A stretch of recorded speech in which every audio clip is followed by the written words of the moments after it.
All right, 99.9 Punk World Radio FM. You guys already know what time it is. Right here, we are live on the FM dial and, of course, Facebook and YouTube as per usual. And we are joined by a legendary individual. We have the front man, founding member, and lead singer of Bullets and Octane. That's right. We got Gene Lewis right here live on the air, man. How are you doing this evening?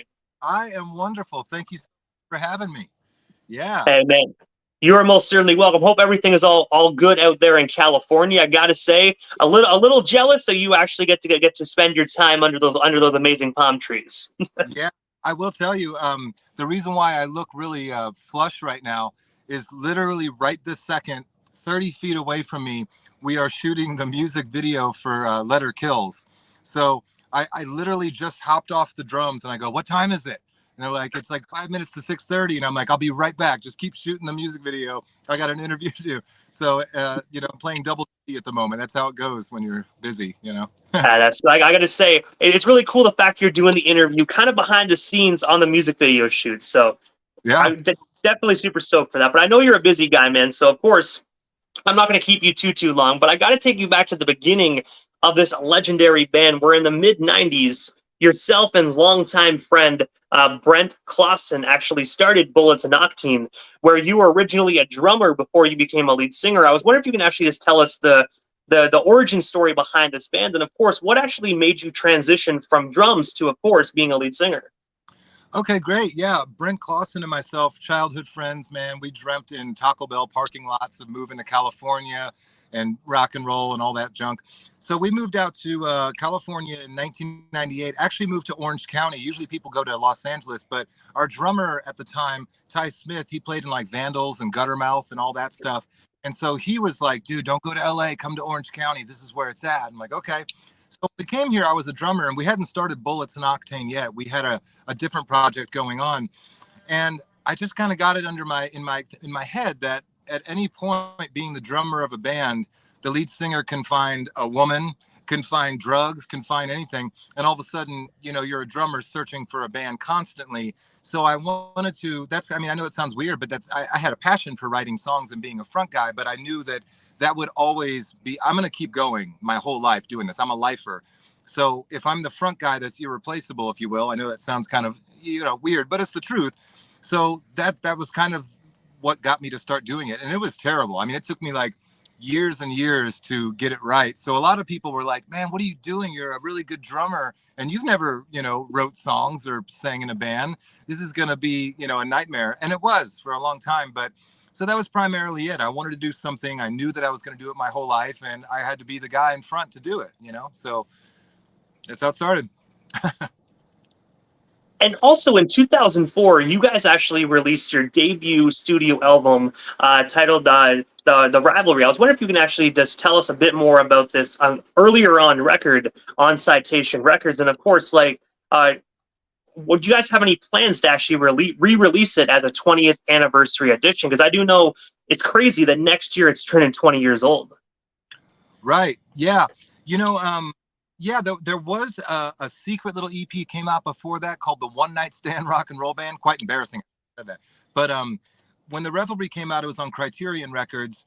That whole thing, it was basically we were already working with, we were about to maybe work with RCA Records, and we knew we needed to make something else before that and get on the road to actually get the name out there before kind of graduating up. So we worked with Gilby Clarke from Guns N' Roses, and he produced that album, The Revelry, and it was real raw, real gritty. We loved the sound of the band The Bronx. I'm sure you're a fan of The Bronx.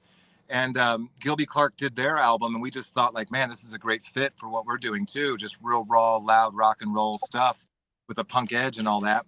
And so that album came out in 2004, and we're I think we thought about repackaging it and kind of just doing a soft celebration with re-putting it out and possibly remastering some stuff. You know how people do. So there's talks of that for sure. But I know we're definitely talking about the 2006 In the Mouth of the Young album, doing like a 20-year thing of that in 2026. Yeah. And also as well, because I do know you mentioned how you worked with Gilby Clarke of Guns N' Roses. So if I'm not mistaken, I actually read that your guys' influence at the very beginning of this band was Guns N' Roses. So what was it like just being in the studio working with one of your influences? Because I believe Gilby did believe 2 or 3 Guns N' Roses records. Yeah, I mean, it's man, I don't care how old I get, I'm always going to be a 12-year-old kid from a small town in Missouri. So anytime I get a chance to do anything, I really just get taken in. It's hard because your job is to kind of become peers and become coworkers in a sense. But at the same time, your 12-year-old self doesn't want to really let go of like the fascination of it. Like the dude was in November Rain, you know, the iconic video with the piano and Slash in the desert and all that stuff. Like it's going to be for my generation. Some might laugh at the Guns N' Roses thing and da da da, but for my generation, that was just kind of like, that was top of the hill, man. I mean, especially in the Midwest, we didn't really have a lot of outside influence when it came to music. It isn't like Southern California out here. There's just, the guy down your street, oh, the guy down the street was in Sublime, or the guy down the street started Mighty Mighty Boss Tones, even though they're from Boston. It doesn't make sense, but you get the idea. Yeah. And also, as well, just a few years after that, from 2005 to 2006, Bullets and Octane were actually the supporting act for Avenged Sevenfold on their American and Europe legs of their City of Evil tour. I was wondering, from what you can recall, what is one of your most fondest memories of this particular tour? And of course, what was it like just touring with them so early on within your guys' career? Yeah, man.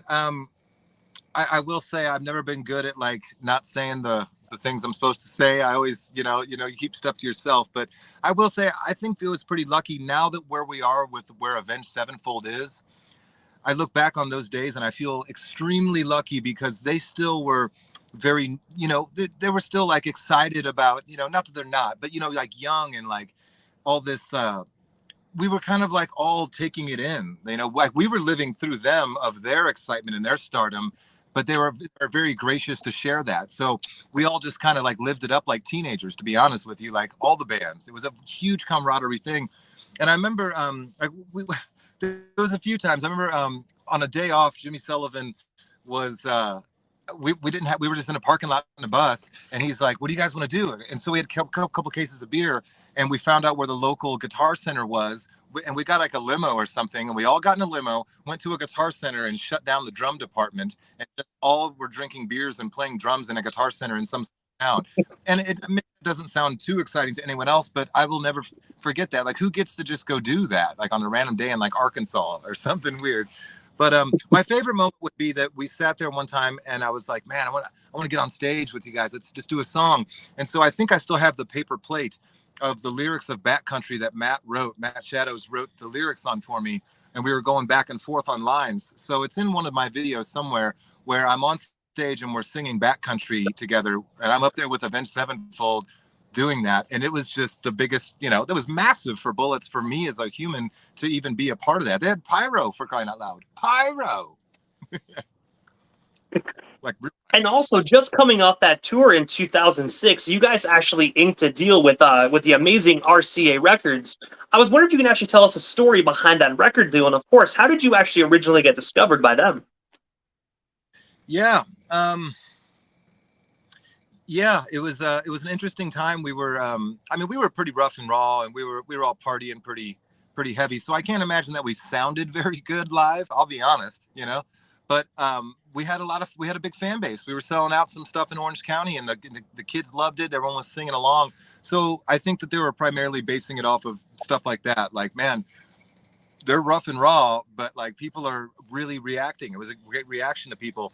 So Matt Marshall was the A&R guy. He's the one who found like Modest Mouse and Tool and stuff like that back in the day. And him and his partner, they just kept coming out to shows. And to tell you the truth, I did this weird trick because I really was turned off to the whole thing, labels and stuff. And I don't know, I was doing the young punk rock thing, like too cool to sign to a deal. And I remember I would come off stage and I would say weird stuff. Like they'd come up to me and they'd be like, "Hey man, great show." And I'll look at them and just go, "Have you ever wondered if you fed a taco to a cat or a dog? Would they turn their heads the way we do? Would they do, how we turn our heads to eat tacos?"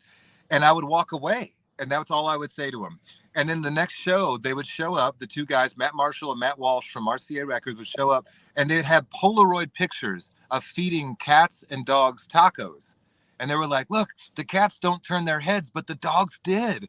And I remember looking at him like, "What are you guys even talking about?" So it was this weird, like, I guess I call it the Courtney Love syndrome, where you kind of just, you just kind of don't care and say goofy stuff. Because I tried for years to like work with different people, and I would say all the right answers. Oh, we do really well in first markets up and down the West Coast. We sell this many T-shirts, this many, and nobody gave a shit. So it's kind of like the Morgan Freeman character in Shawshank Redemption. He keeps going in for parole. He says all the right stuff. Oh, I'm a changed man. I've been reformed.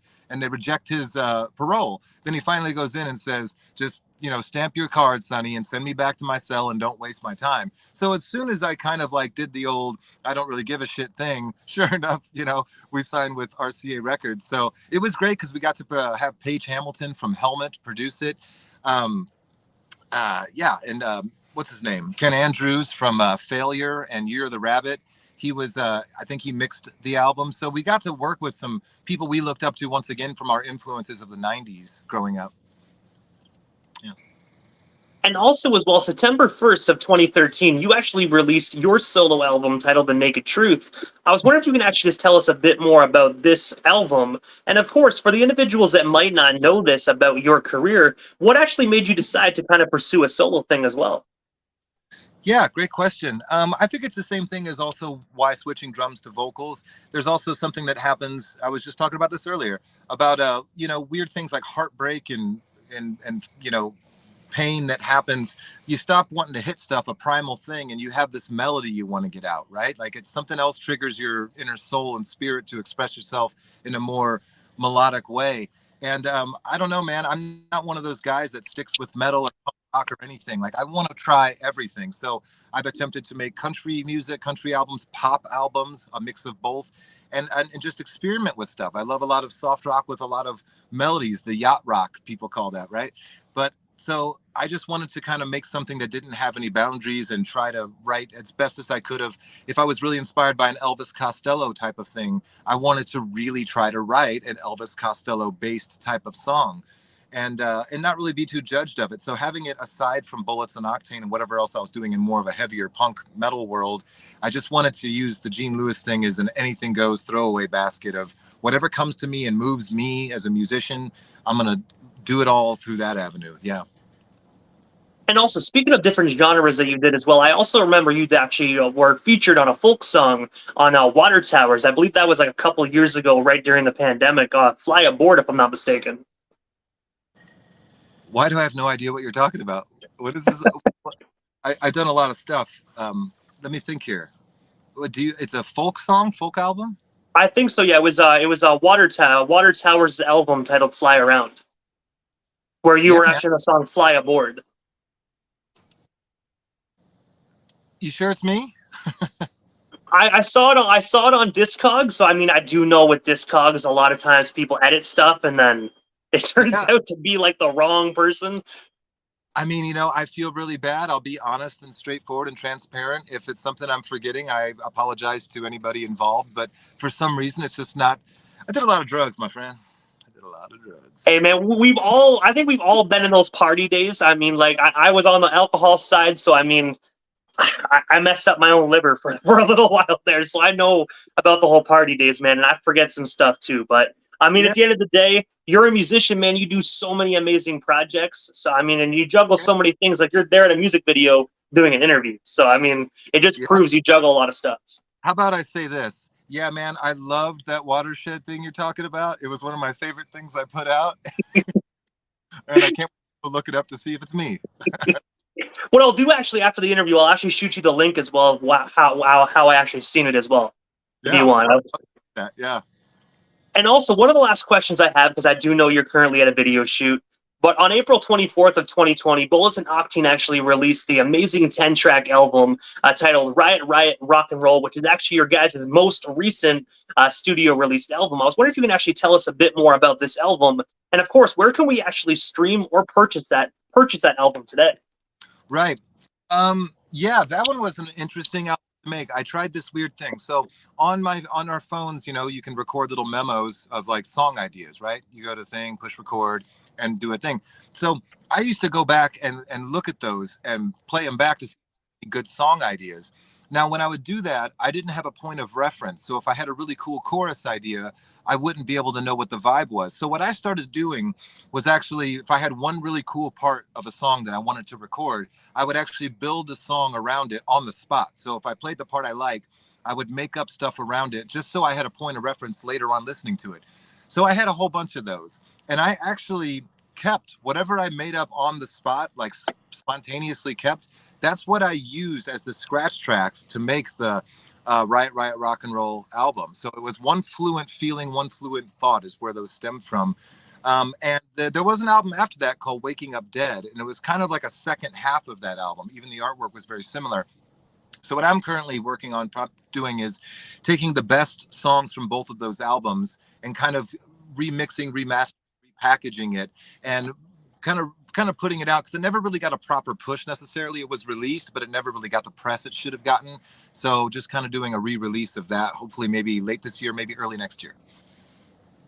And also, what is next for yourself and, of course, Bullets and Octane? Like, is there anything we missed during this evening's interview? Anything else you still want to talk about or promote? And, of course, make sure you drop them social media handles. That way our listeners can follow you and stay updated on everything you got going on.